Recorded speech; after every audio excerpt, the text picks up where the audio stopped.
Good evening, and welcome to your AIDailyPress evening podcast for December 14, 2025. I'm your host, Walter. First, in Hong Kong, the city's oldest pro-democracy party, the Democratic Party, has formally announced its dissolution, marking a significant blow to the pro-democracy movement in the region. The party's decision comes after intense pressure from Beijing and the imposition of the national security law in 2020. Next, we reported on the situation in Chile, where voters are heading to the polls on Sunday to elect their next president. The country is gripped by a heated debate over immigration and indigenous rights, with ultra-conservative candidate José Antonio Cast vowing to deport hundreds of thousands of immigrants without legal status and grant emergency crime-fighting powers to the military and police. Lastly, we touched on an interview with a Mapuche language teacher, Angelina Cayuquio, who expressed concerns about the potential for further violence if Cast's plans are implemented. The United Nations Office of the High Commissioner for Human Rights has also urged all candidates to prioritize human rights and respect for indigenous peoples' autonomy.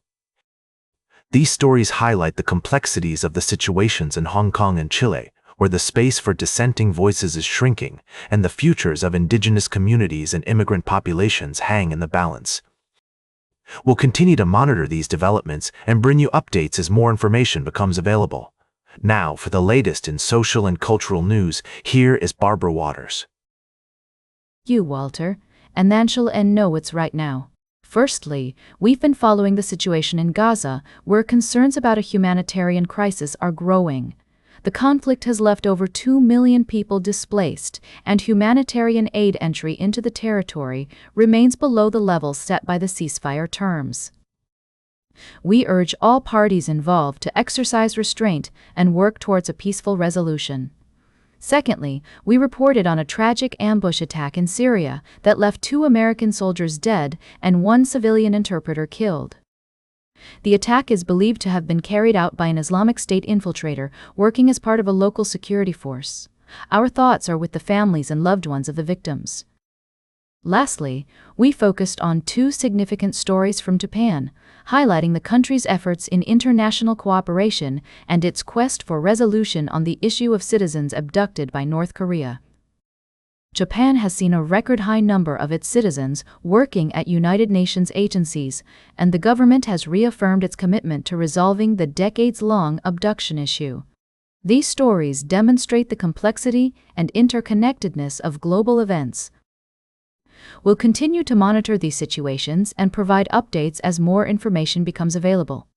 Now for the latest in business and finance, here is Louis Riskweiser. Thank you, Barbara. Firstly, we looked at the recent developments in the cryptocurrency market, specifically XRP. With a market cap of around $125 billion, many investors are wondering if this coin has what it takes to make them millionaires. However, as we analyzed, the math just doesn't add up, and past performance is not necessarily indicative of future results. Secondly, we discussed the Indian stock market, where volatility is the name of the game. We advised our readers to exercise caution and consider their risk tolerance before making any investment decisions, with ongoing developments in the market keeping investors on their toes. Lastly, we reported on 2 major business. Now for the latest in science and technology, here is Carl Starman. Thank you, Louis. Firstly, SpaceX has announced plans to go public with an initial public offering that could raise over $30 billion, valuing the company at a staggering $800 billion. This historic move is set to send shockwaves through the financial world and marks a major milestone for the pioneering space technology company. In other news, we've been exploring the wonders of our universe, specifically the search for extraterrestrial life. With thousands of exoplanets discovered, researchers are using innovative detection methods like the transit method and Doppler shift technique to identify potentially habitable planets. While challenges remain, scientists estimate that there may be as many as 10,000 planets in the universe, with a significant proportion capable of supporting life. Finally, we took a look at the night sky and the wonders it holds.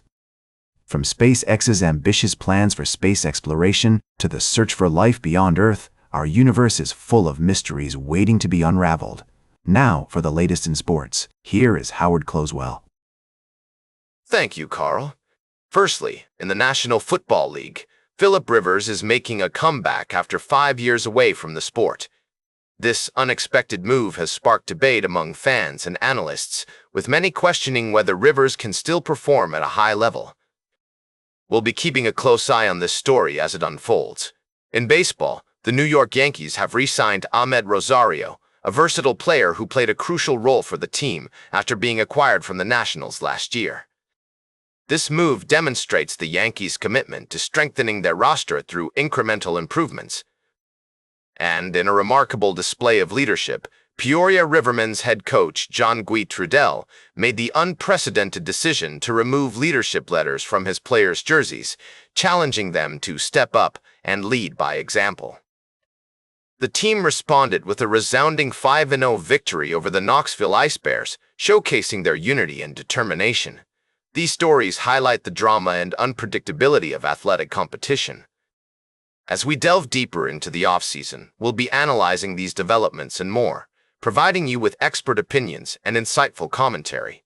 Now for the latest in travel and human interest, here is Charles Currell. Thank you, Howard. First, we reported on a developing story in Providence, Rhode Island, where a devastating shooting at Brown University has left 2 students dead and 9 others injured. Authorities have confirmed that a person of interest is in custody and the investigation is ongoing. In a stark contrast to this tragic event, we also took you on a journey to Greenland, where we witnessed a remarkable story of cultural revival among the Inuit people.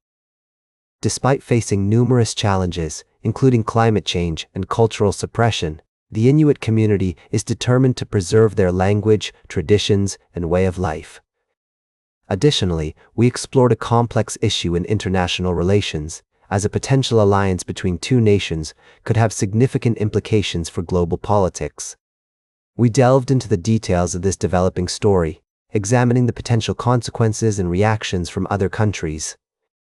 These stories highlight the diversity and complexity of the world we live in, from tragedy and resilience to cultural preservation and international diplomacy. We'll continue to bring you updates on these and other important stories as they unfold. Now for the latest in fashion and entertainment, here is Joan Streams. Thank you, Charles. First up, we're looking back at the year's most significant events, from Taylor Swift's whirlwind romance to John Cena's shocking retirement from the WWE. That's right, folks, the 16-time world champion has hung up his boots for good, leaving fans around the world in awe of his remarkable career. In other news, we're talking about the latest developments at Pop Mart International Group, the Chinese company behind those adorable Labubu dolls. With Andrew Wu, the group president of LVMH Greater China, joining their board as a non-executive director, investors are buzzing with excitement about the potential for growth. And let's not forget, the company's founder, Wang Ning, has already seen his fortune rise to $1.7 billion thanks to the Labubu craze. We'll be diving deeper into these stories and more on tonight's podcast. So now for the latest in nature and environment, here is David Attenacher. Thank you, Joan. Firstly, we reported on the discovery of a rare species of bear in the Arctic, where scientists have been studying the genetic changes occurring in polar bear populations due to climate change. These magnificent creatures are developing genes that enable them to survive on land-based food sources such as berries and lichens when sea ice is scarce. Secondly, we explored the remarkable adaptability of bears in general, with a focus on their intelligence and resourcefulness in the face of adversity. From using tools to hunt and gather food to employing complex strategies to catch prey, these animals are a testament to the incredible diversity of life on our planet. Lastly, we delved into the fascinating world of polar bears and their ability to adapt to climate change. Scientists have found that some populations are undergoing genetic changes, such as the mobilization of transposons or jumping genes, which can help them cope with rising temperatures and changing environments. These stories not only highlight the incredible resilience of wildlife, but also serve as a call to action, urging us to take responsibility for our impact on the environment and to work towards a more sustainable future. As renowned conservationist Jane Goodall once said, The greatest danger to our future is apathy. Let us strive to make a positive difference and create a better world for all living creatures. And that completes our evening podcast for today. Thank you for listening. Until tomorrow morning, I'm David Atenacher for AI Daily Press, the world's most unbiased news source.